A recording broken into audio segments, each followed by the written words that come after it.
What's up, everybody? DIB Sports, how you doing? I'm about to start talking about Nick Saban. He got a big contract extension. My man's getting paid. Uh, they call him Say Nick because he keep bringing gifts to Alabama University, Crimson Tide. If you ever actually bump into a real hardcore Alabama fan, they go Roll Tide about everything. How's your day? Roll Tide. Like they really talk about that. They really do. Anyway. Got a contract extension to 2024. I honestly don't think he's going to be there that long, but hey, he's getting paid $11 million per year. Now, this brings up the most controversial question regarding college amateur sports. Should college players get paid? I'm more on the fence on it because I see both sides. I'm going to talk about the player side second and the college side first. Okay, the college is giving out these scholarships to all these young men and women, and they're making tons of. They're making so they're not making tons of anything. They're getting nothing, but they're getting a free tuition, and they're getting a free meal plan. They're getting free room and board. They don't have to worry about books or anything. They don't even have to worry about a schedule. How do I know? I used to be at Rutgers University. That's my school, and they have an advisor assigned to all the players, so they got a set schedule.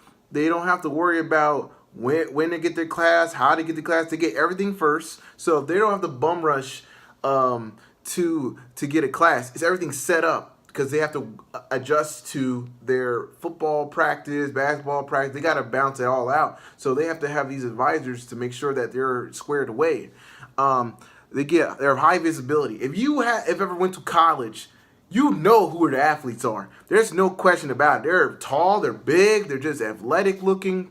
And they have high visibility, which means they get a lot of attention, a lot of popularity, a lot of good incentives to come becoming an athlete.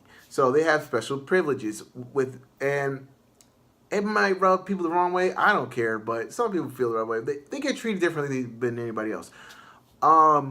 So you think it's a good deal, right? Because they're getting a free education, which is something priceless. I mean, it costs a lot of money, but it's something great that you don't have to pay a dime for your education to increase your cognitive thinking that will make you a better person and give you a job opportunity. You think that'd be a great thing, but you gotta look at their side. They're not getting paid for it, and if they take money from their boosters, they can get suspended or even kicked off the team. They suffer from long-term injuries. Some players, like football, not everybody's gonna make it to the NFL, and that's the misconception. Oh, they're gonna make it to the NFL, make millions of dollars anyway. No, 0.03% actually make the NFL. I repeat, 0.03% make the NFL. 10 million high school players play the game to their senior year. Most of them will never play football ever again after high school. 60,000 of that 10 million group makes D1. Out of that 60,000 in D1, only 6,000 of them actually get scouted from the NFL. Just scout. They just want to see if they're good or not. And out of that 6,000 they're scouted, only 300 of them get drafted. 300 from all the way up to 10 million. That's crazy, right? And even that, only 0.03% make it to the NFL. People who get drafted don't even make the NFL. Half of them don't even make it past a year or two. So you think about it, 10 million, 60,000, then it gets really small to 6,000, then it gets really, really small to 300, then it gets really, really small to 0.03%. So not everyone's going to make it to the NFL or even have the talent to get there. So majority of the college players, they're going to have long-term injuries. And they got to pay the bills. And even if they get a regular job like being an insurance agent, a teacher, a policeman, or whatever career they choose, they still got to deal with that long-term injury that they gave for the sport of football, basketball, or whatever sport. And they have to live with it forever. I actually watched a documentary how this guy, I believe he played for Washington Huskies, this guy has neurological issues from football, and he has to pay his own bills. He's living off government assistance just to survive, and it's horrible. That school should take care of him because he gave 4 years of sacrifice and put his body on the line so they could generate millions and millions and millions of dollars for that school. And not just watching, a lot of D1 schools make millions of dollars, especially Alabama, Texas. Texas got their own network.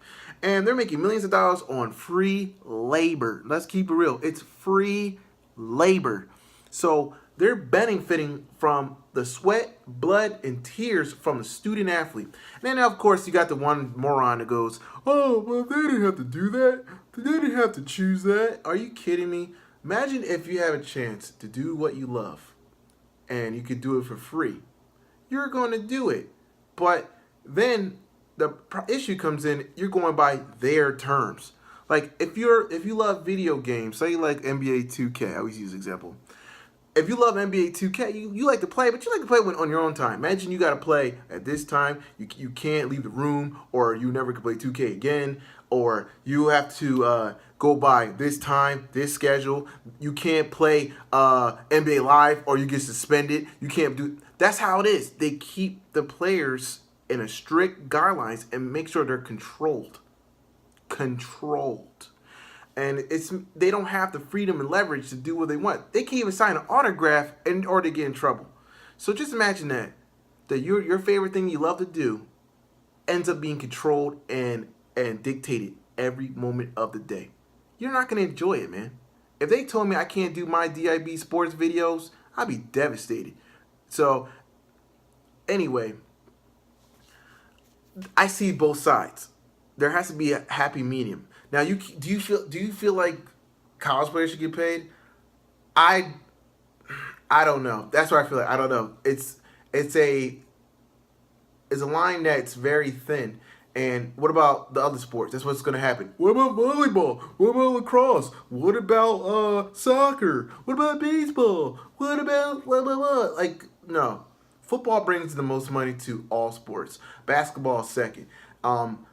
Those athletes bring in the revenue. So how can you pay lacrosse that doesn't bring barely revenue compared to football but brings millions and millions of dollars per game? See what I'm saying? It's a very complicated issue. And I feel like I do believe players should get a stipend just to get something to get by because they do contribute enough to make the school better. And sports matter. Rutgers and Maryland joined the Big Ten, and now all the academics from Michigan, Ohio State, Iowa, and all the rest of the Big Ten schools are now collaborating because they went to a brand new conference. So sports matter, and anybody that don't think so just don't know sports, or they just don't get the bigger picture. And so it's a thin line. I think, to me, I mean in the middle. I don't think they should get like tons of money because you are getting a free education, which is like over $100,000. So, and room board and meal plan, and plus, if you are talented enough, you get a free advertisement for the NFL. So, I see both sides. It's just I have to meet in the middle. I don't think they should be paying. I don't think they should be playing for free, especially when they put the bite online, and they should have some type of health coverage to cover them after they are done with their career. They should have some type of insurance. University of, Michigan insurance or something to cover their expenses if they have permanent damage. I believe that, and I think it's worth it. They can make insurance plans. They have insurance plans for Andrew. They made an insurance plan for Andrew Luck just in case if he get hurt, he would get like $5 million. So there's a plenty of insurance plans out there that they could do, and you could pay a cheap rate, and that way those players who don't make it to the NFL can afford health coverage and be covered for the rest of their life because they earned it and they put their bodies online for the school and made millions for them. So that's what I think. They should have a medium. I see both sides. What do you think? If you think I'm wrong, let me know. If you think I'm right, let me know. Deuces.